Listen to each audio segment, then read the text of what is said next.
Good morning. Please stand as you are able for the entrance of the Royal Canadian Legion Colour Party and the singing of the national anthem led by the Royal Newfoundland Regiment Band.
Please be seated.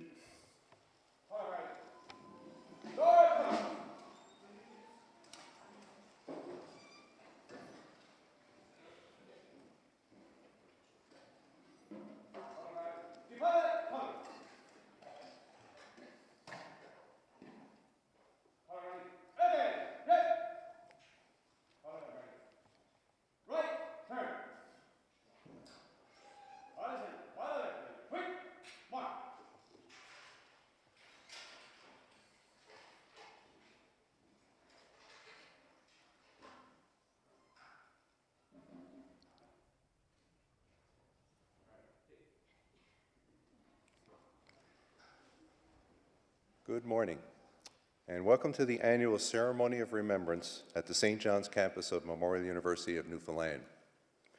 My name is Rob Philpott, and I'm the new Vice President of Administration and Finance here at the university, and it's a true pleasure to be here this morning.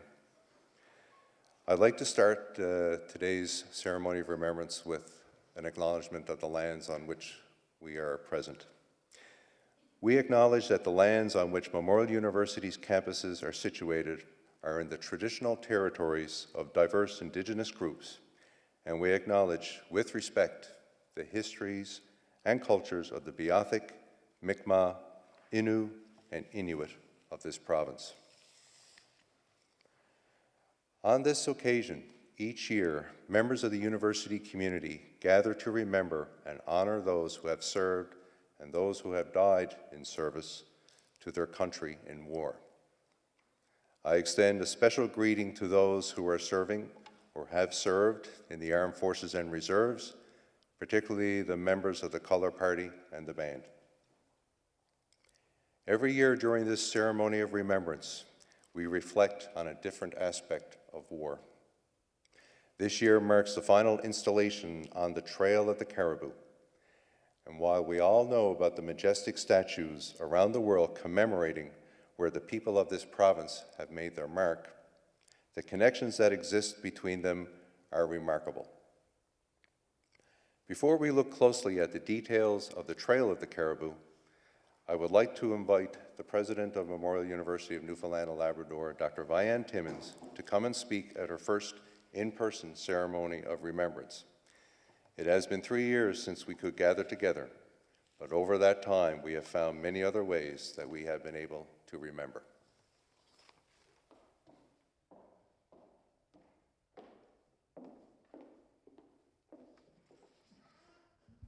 Thank you very much, Rob. Good morning, everyone, and thank you for joining us for our ceremony of remembrance. This ceremony always means so much to me, as my husband served 20 years in the military for our country. This ceremony is time for us to reflect on our special origin as a university, one created out of the ashes of the First World War, but developed with a spirit of hope. On October 4th, 1914, the SS Florizel sailed through the Narrows with the first 500 aboard. The officers and men sent back a note. It said in part, quote, "The officers and men of the regiment take this last opportunity of saying goodbye. And they trust that as the first Newfoundland contingent to go abroad on active service, they will acquit themselves so as to bring no discredit to the country whose name they bear." End quote. As everyone in this room knows, they brought no discredit to our country or to themselves. On the contrary, they fought with honor and daring against the greatest of odds. For many, the province's narrative of the First World War begins with the Blue Poutines and ends on July 1st, 1916, and the Beaumont Hamel. The Newfoundlanders went over the top independently at 9:05 a.m. on a 1,000-yard front. Men dropped, dead or wounded, at every yard. And still the survivors attempted to go on. None made it to their objective. The regiment was decimated. But the war narrative does not begin or end on July 1st. It began 9 months earlier in Gallipoli and ended in Belgium 3 years later. And during those three or four horrible years in battle after battle, they displayed courage, valor, and resilience. Consider this. Wounded at Gallipoli, an officer who had been evacuated with a temperature of 104 degrees scribbled in his diary, "The darkest day of my life. No longer shall I be able to share the hardships with my buddies." Writing after Beaumont Hamel, one British officer noted that the advance failed because dead men could go no further. After facing the Newfoundlanders for the first time, 2 captured German officers expressed surprise at the vigor with which the Newfoundlanders attacked, declaring that such esprit de corps could not have been surpassed. Before another battle, a British general asked a group of soldiers around him who they were. "Newfoundlanders," he heard, and he responded, "Thank God, my left flank is safe." And in 1918, shortly before their last battle, their commander said, "The whole of their active service since September 1912 has been performed in this division, And during all that time, the battalion has showed itself to be, under all circumstances of good and bad fortune, a splendid fighting unit. They can look back on record for which they and their fellow countrymen have every right to be proud. This was no ordinary regiment. No other body of troops was so singularly and closely associated with the community from which it came. There's a reason they are called ours. Many of the men and women who returned from overseas brought with them exciting new ideas and attitudes. They began to challenge social norms and to demand greater equality for underprivileged segments of society. For example, after the war, many took on a new mission to win voting rights for women, a fight they finally won in 1925. Oh, but they were not finished. In addition to suffrage, there were calls for greater class equality. An early focus was on education and making the halls of higher learning more accessible to working-class students. And here we are today. Memorial University of Newfoundland and Labrador. Our university stands as a reminder of all that was lost, and there was so much lost, so all could be gained. Our students can pursue a better future for themselves because 100 years ago, their counterparts pursued a better future for all generations to come. To quote Newfoundland poet Robert Gear MacDonald, they fought to advance and foster progress in a world at peace. Thank you.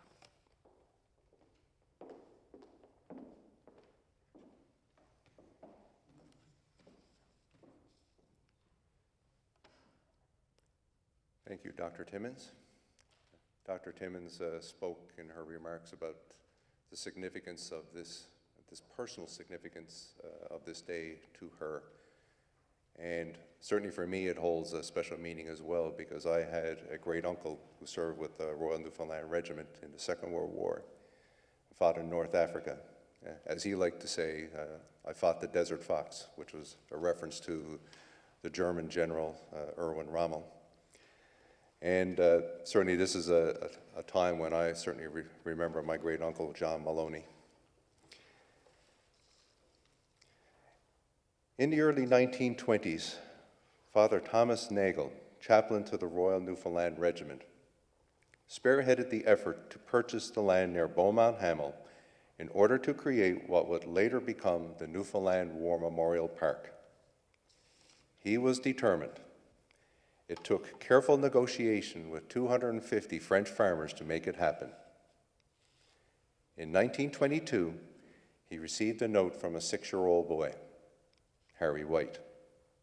Harry had enclosed $1 to donate to the fundraising campaign to buy the land, quote, the spot where my father was killed on July 1st, a father he had never met. Frederick White of Durrell's Arm went to war before he was born.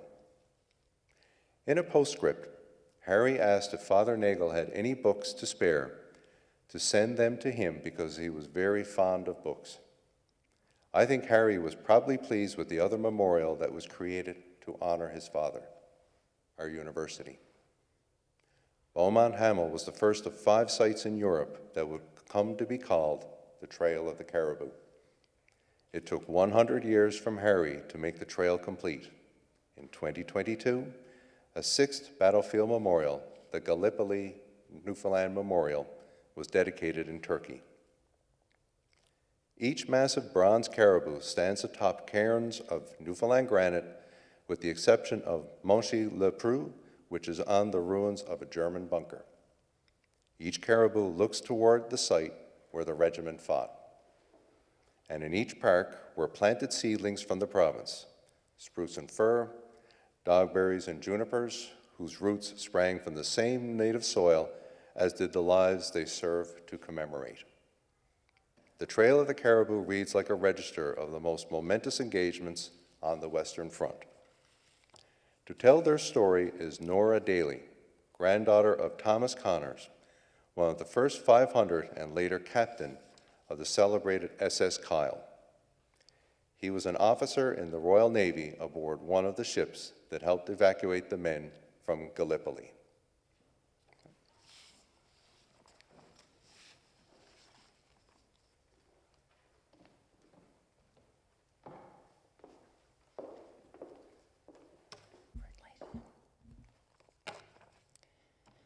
The Newfoundland Regiment arrived in Gallipoli in September 1915, the only North American unit on the peninsula.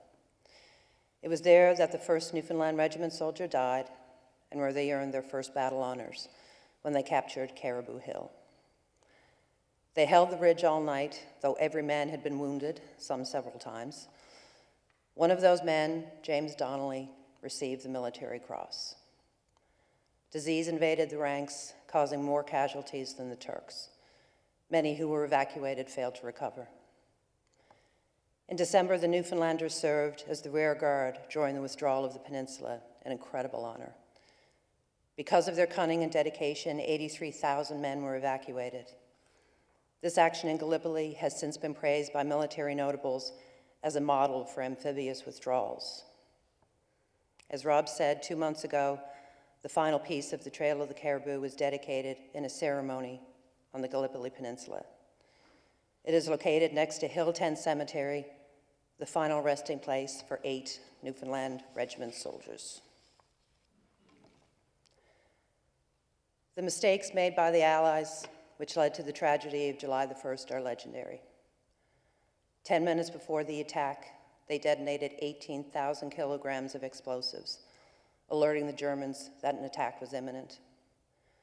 The first 2 waves of Allied troops were massacred, but in the confusion, the Newfoundlanders were ordered to advance. No friendly fire covered them. Allied soldiers had to pass through their own barbed wire at specific gaps. The enemy just had to aim their rifles at them.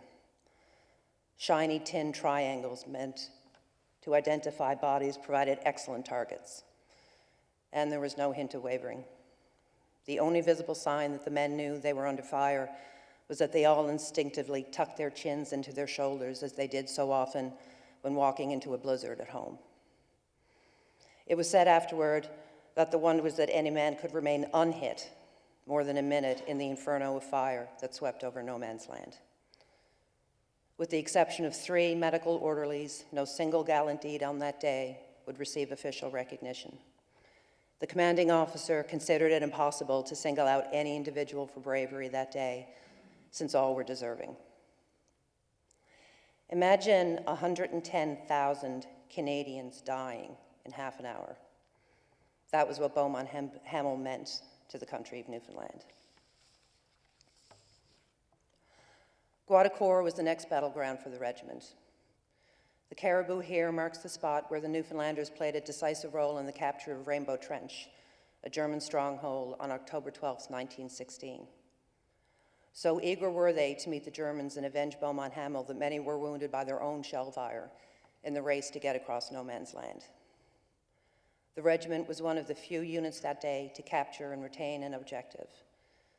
They held the frontline trench under heavy shell fire for 40 hours, then repelled the counterattack, capturing 3 German machine guns, the first trophies of war won by the regiment. When Lieutenant Cyril Gardner single-handedly captured 72 Germans and stopped a British officer from firing on them, a German officer took his own Iron Cross off and pinned it on the lieutenant. The regiment suffered 239 casualties in 2 days, including Captain James Donnelly, who had received the Military Cross at Gallipoli. The total casualties at Montreal-le-Preux were exceeded only by Beaumont Hamel. The regiment was part of an amazing feat that prevented the Germans from capturing this strategic French site. But a hurried and inadequate plan meant the Newfoundlanders were surrounded. 1/4 who went into action were taken prisoner, and by 10 a.m. there wasn't one man left standing. 20 men ran from the headquarters to protect the town. Eventually, 10 made it into position, and for 4 hours they held off a massive counterattack. They would forever be known as the Monchy 10. 460 men died that day. Brigadier General Cayley wrote to Sir William Davidson, Walter Davidson, Governor of Newfoundland, expressing regret, saying, "Twice since they came to France, they've been practically wiped out." One of those men was Lieutenant Gardner, who had captured the 72 Germans at Guadalcanal.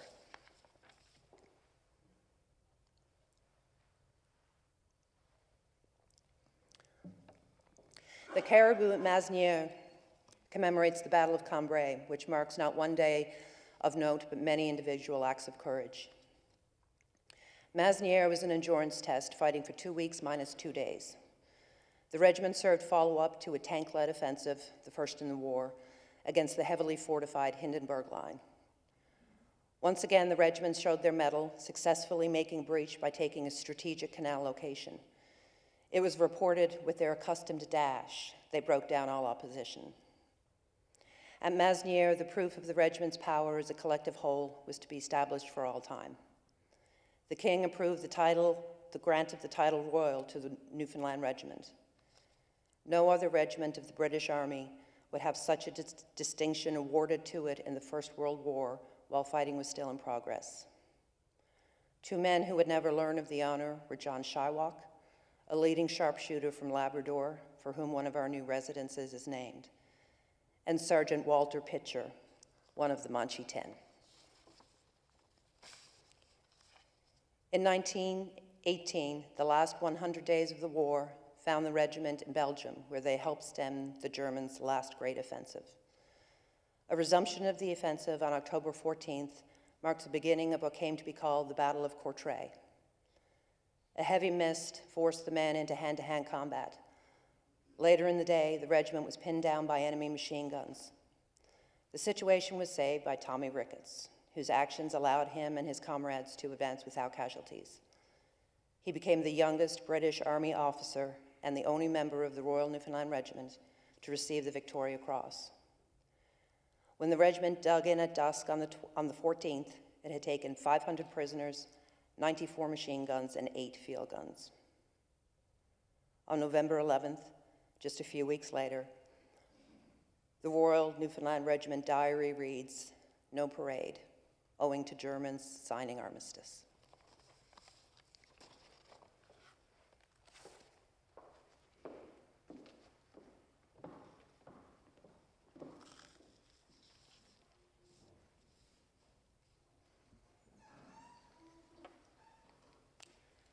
Thank you, Nora, for reintroducing us to the connection between the caribous that are all across Europe and are reflected in the caribou at Bowring Park that many of us see more regularly.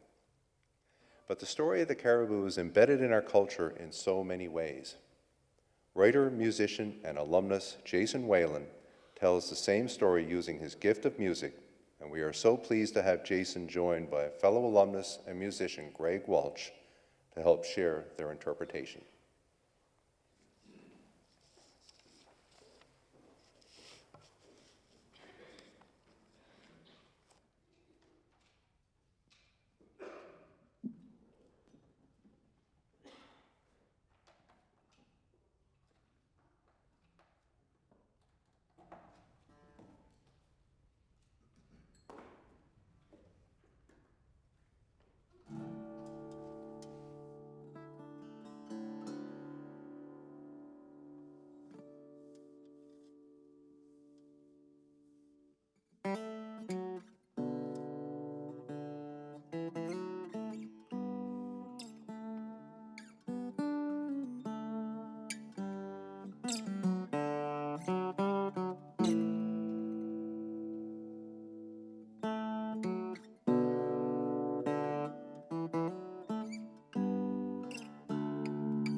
October 1914, they left on the Florizel to train upon Salisbury Plain, the regiment there to dwell.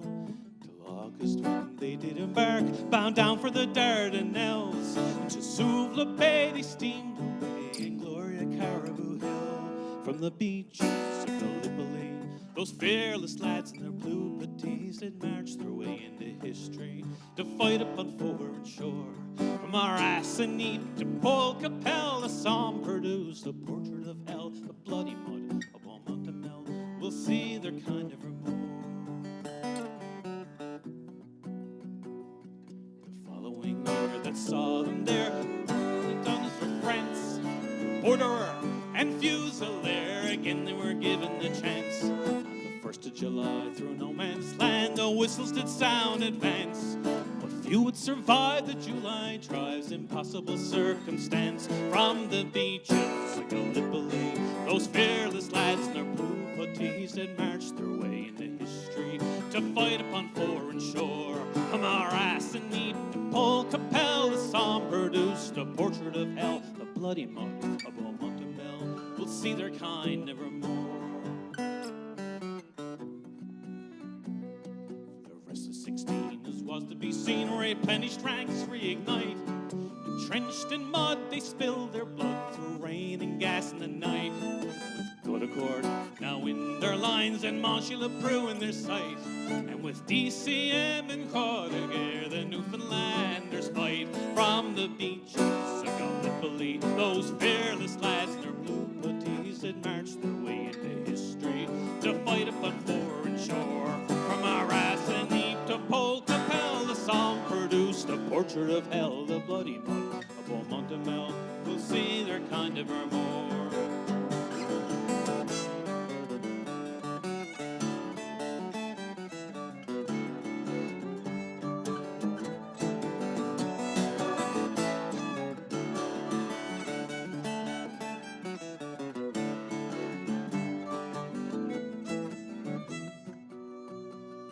The closing years that saw them there, from Meepin on to Cambrai, from Passchendaele to Bioleep, they fought every inch of the way. The last engagement of the war did earn the VC on that day, though victors' cheers would take them years to count up the cost they paid. From the beaches of Gallipoli, those fearless lads in their blue puttees did march their way into history to fight upon foreign shore. From Arassaneep, Polkapel, Somme produced a portrait of hell. The bloody mud of Montemel will see their kind evermore. Fisher and lawyer, shopkeeper, every trade in the colony, tickled by Cover Bay, Harbor, Town or City. Here in Butler, Ricketts and Steele, familiar names you'll see, but the brave and true, the Caribou, so famed for a century. From the beaches of Gallipoli, those fearless lads in their blue puttees had marched their way into history to fight upon foreign shore. From Arassaneep to Polkapel, the Somme produced a portrait of hell. The bloody mud of Montemel will see their kind evermore. From the beaches of Gallipoli, those fearless lads in their blue puttees had marched their way into history to die upon foreign shore. From Arassaneep to Polkapel, the Somme produced a portrait of hell. The bloody mud of Montemel will see their kind evermore.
Gentlemen, thank you for that performance.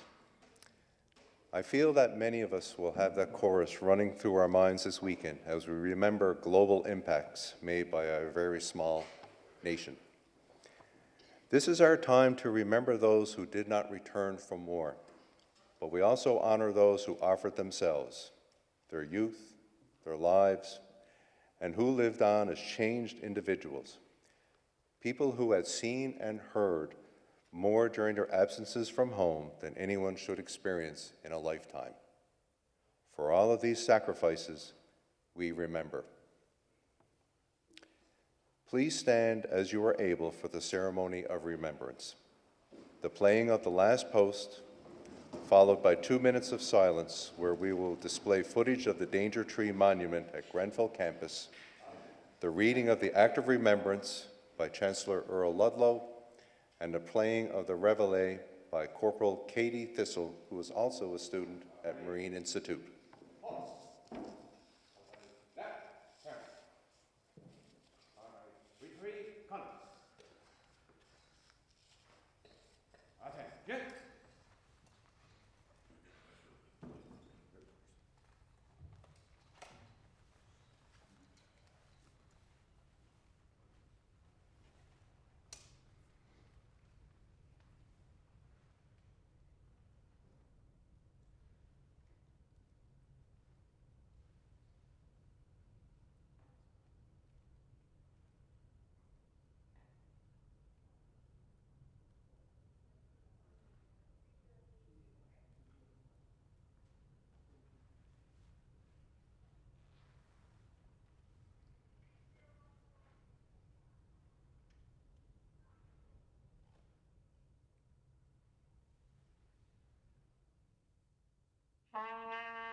They shall grow not old, as we that are left grow old.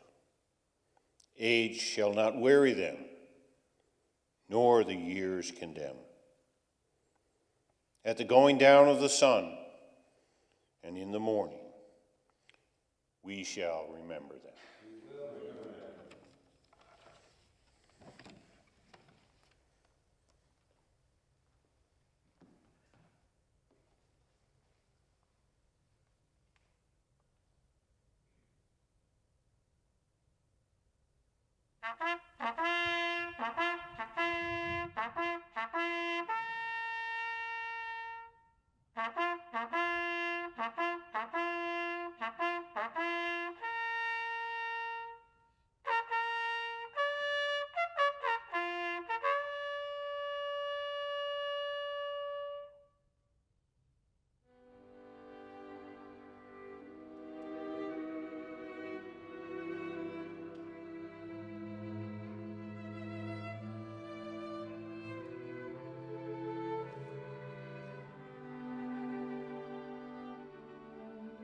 In memoriam, 310 former students of the Memorial University College offered themselves for active service in the Second Great War, 1939 to 1945. The university holds in special honor the past students who have been reported dead or missing and whose names are here given. David Monroe Baird, Lawrence Bannikin, John Hamilton Barrett, Walter Robert Butt, Herbert Bond Clark, Roy Clark, William Bradley Collins, Thomas Joseph Delaney, John Kevin Evans, Victor Raymond French, Neil Willoughby Harnett, William Palmer House, David Simpson Kerr, Brendan David Lacey, Harold Lewis Learning, Lionel Edgar Legg, Wallace Clifford Luther, Edgar Raymond Martin, David Gordon Morris, Clarence Walter Parsons, Alexander Duncan Saint, Arthur James Sampson, Bernard Thomas Scammell, Francis Smith, Eric Augustus Snow, Charles Henry Stewart, James Robin Stick, Philip Francis Templeman, Harold Baxter Wareham, James Walcott Winter.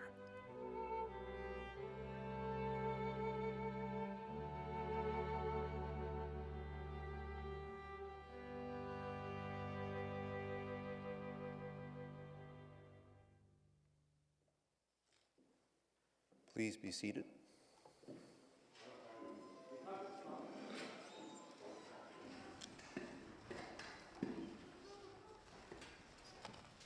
Attention.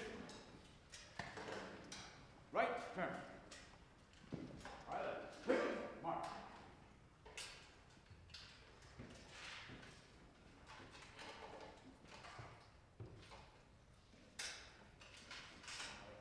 Halt.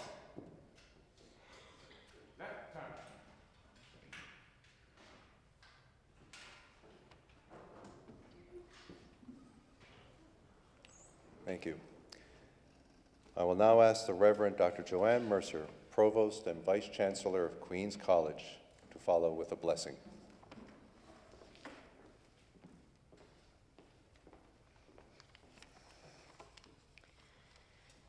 Let us pray.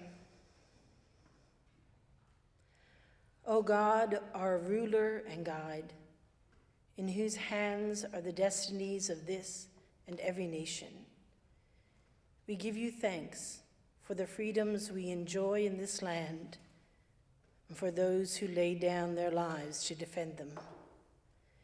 We pray that we and all the people of Canada, gratefully remembering their courage and their sacrifice, may have the grace to live in a spirit of justice, generosity, and of peace.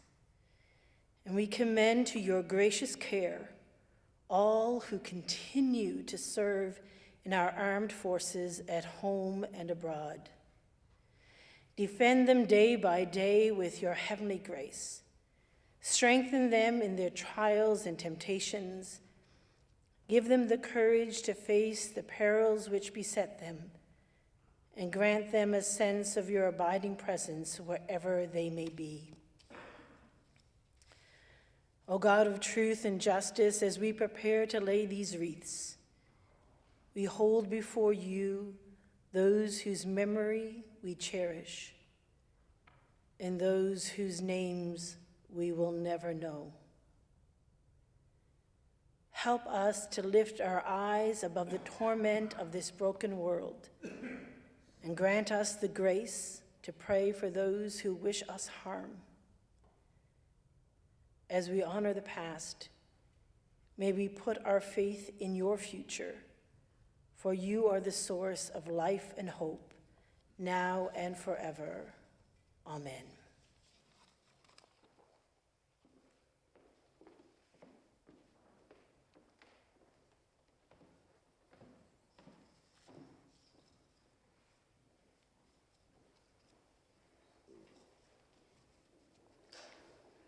Thank you, Reverend. We will now proceed to the laying of wreaths, when representatives of various Memorial University organizations will pay their respects. I invite Dr. Vianne Timmons, Memorial University of Newfoundland.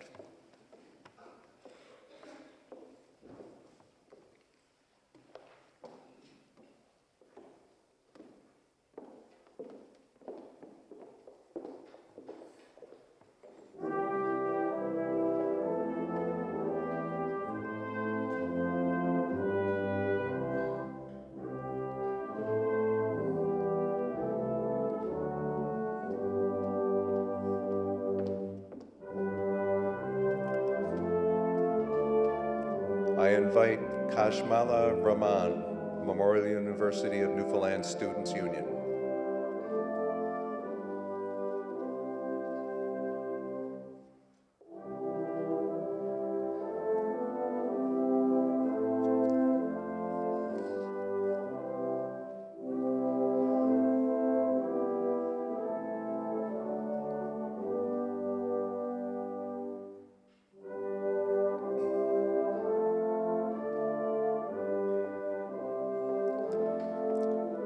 I invite Sanzida Ali, Memorial University of Newfoundland Graduate Students Union.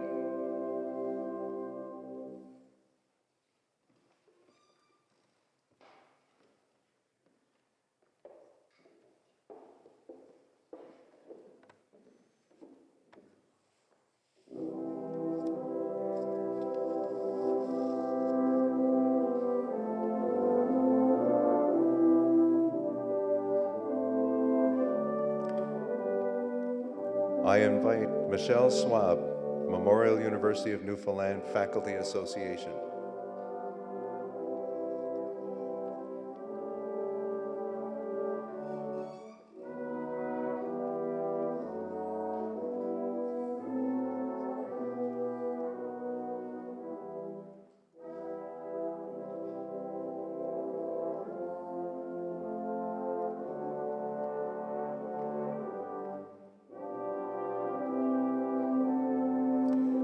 I invite Gerald Peddle, Newfoundland Association of Public Employees.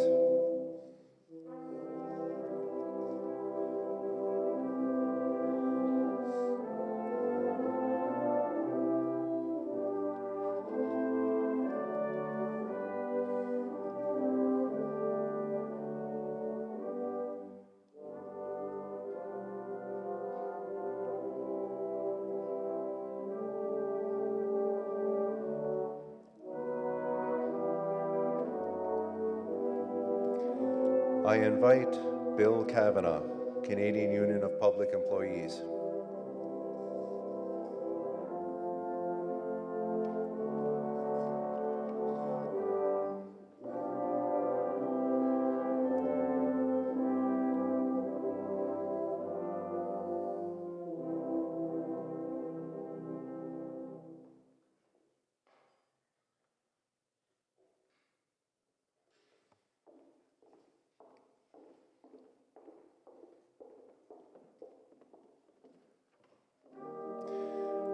I invite John Hoskins, Lecturers Union of Memorial University.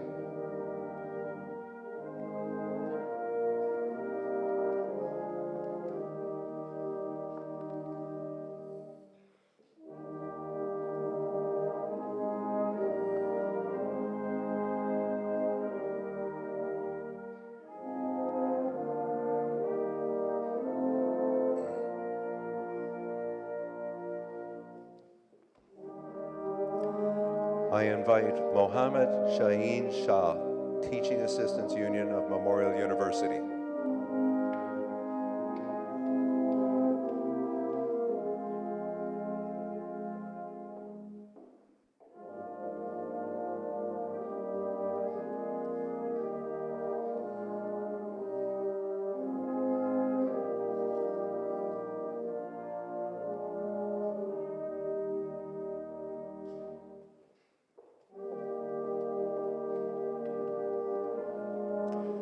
I invite Sheila Singleton, Memorial University of Newfoundland Pensioners Association.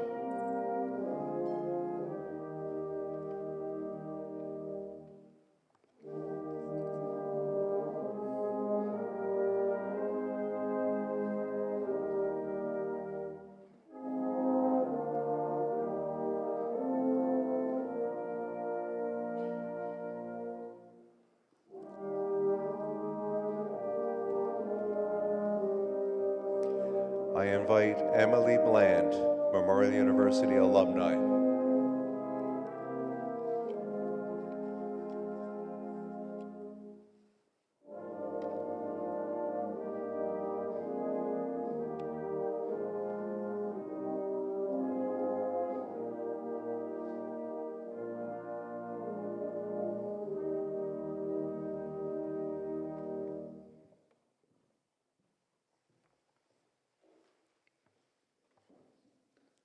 Thank you all for coming today. Please now stand as you are able for God Save the King and the Ode to Newfoundland.